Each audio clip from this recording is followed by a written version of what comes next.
Welcome, guys, to our world of IELTS, that is the International English Language Testing System. My name is Jason from AEC, which is the short form of Abroad Education Care. And today I'm going to be the host of this demo lecture class where I'll be giving you an overview of what this test is all about. What are the criteria to clear this exam, and what are the 4 pillars that you'll be mastering in your upcoming lectures. But first of all, let's talk about communication. Because this test is all about communication skills, let me share something very interesting to you first. Every living being on our planet interacts with each other. Some animals and aquatic species use sign languages and sound to interact, and some advanced species like the bats and dolphins use echolocation to find their prey and interact with their fellow beings. But we humans, neither do we have the ability of echolocation, nor do we make random sounds to communicate, except we are trying to mimic the chimpanzees. We all use 4 different aspects to curate any given language. When we were kids, just newborn babies, we started listening to our parents, relatives, and friends. Then once we started taking our baby steps, we started responding back to their questions by speaking to them in the same language they spoke. Once we were fluent enough, we were admitted to schools where we learned the basics of a language like spellings and grammar. And thus, we started connecting those letters and started reading storybooks. And eventually, we started writing those letters that we learned. If you observed and listened to this story very carefully, we already covered all the aspects of the IELTS exam, that is the listening, reading, writing, and speaking. It's that simple. If you want to learn any human language, you will have to be proficient in all these 4 aspects. Here's what I want you to understand first. There is absolutely nothing new that we'll be learning or very different from what you guys already know. I'll give you a small example so that it becomes more clear for you. We generally say 8:30 am in the morning.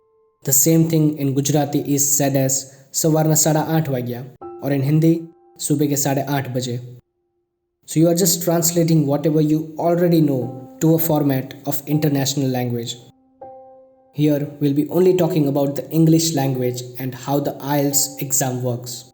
So let's jump right into the details. First things first, there is a good news for you guys. As compared to the competitive exams, you won't be having any negative markings. There are basically 3 types of IELTS exams. That is the IELTS Academics, the IELTS General, and the IELTS UKVI for the academics or general students.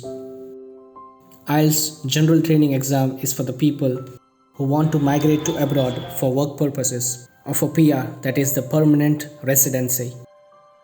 IELTS Academics is for the students who are planning to pursue their diploma, masters, or their higher education in any foreign country.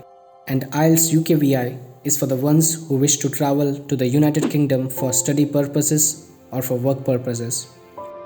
Let's make a small comparison of a student's English before and after clearing the IELTS exam. Before IELTS, he used sentences like, as compared to the past, we do not talk with each other anymore. But once this student cleared his IELTS, he has a much better command on the language. So now he rephrases the same sentence like, as compared to retrospect, we no longer engage ourselves in verbal confabulations. Sounds interesting, right? Now pause this video and your faculty will explain what these words mean in actuality. Now let's look at the technical aspects of this test as well. For listening and reading, it will be a test out of 40 marks, and those marks are then converted to the IELTS band score. It will be gauged from 1 to 9 bands as per your expertise in the English language, and 0 bands if you do not appear for the exam. According to the university or college that you are applying to, the minimum criteria to clear this exam may vary. For writing, there are some specific guidelines that you will be taught, on the basis of which you will be given bands in your mock test. For instance, firstly, your cohesion and coherence, that means the structure and the flow of your writing. Secondly, the task achievement and the task response, how well you have articulated your answers as per the instructions given. Thirdly, your grammar range and accuracy. how precisely you can create your sentences with proper grammar using proper clauses. And the fourth and the final one is lexical resources. In simple terms, that means the range of vocabulary that you are using to construct your sentences. Now let's talk about speaking test. It is gauged on the basis of your fluency, which means using less or no pauses and filler words like and other unnecessary words to fill the gaps in your sentences. The second one being pronunciation, which means how clearly can you enunciate the words and how well can you add the intonations to make your words very clear and easily understandable for the listener. Lexical resources and grammar range are just like we discussed for the writing task. These terms will be really very interesting for you when you go through the video modules that will be shared with you during your upcoming lectures, where each and every criterion will be taught to you and you will be given the examiner's perspective as well. Now let's discuss the format of each of these 4 modules. First of all, let's talk about the listening test format. The listening test will be exactly the same in both the academics and the general training exam. As I mentioned earlier, you will be given a total of 40 questions which will be divided into 4 different passages, and the time duration is precisely half an hour. And you will be provided an extra 10 minutes for transferring the answers from the question paper to the answer sheet. The first and the third passages will be mostly a dialogue where 2 or more people will be discussing a report or an academic topic. Section 2 and 4 will be a monologue, where in the second section, specific instructions will be given to the students, and in the fourth section, an academic lecture will be played in the audio. Also note that once the audio starts, you won't be able to stop it or rewind it. But the good news is, there will be pauses and mini pauses between each different section before they are played.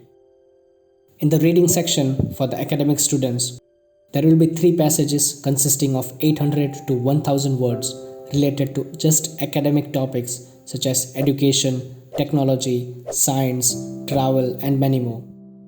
For the general training students, there will be 3 or 4 passages in which only the last passage will be related to academic topic, and the previous 2 or 3 passages will consist of more basic topics like company policies, workplace facility, applying for a job, job contract, job descriptions, and others.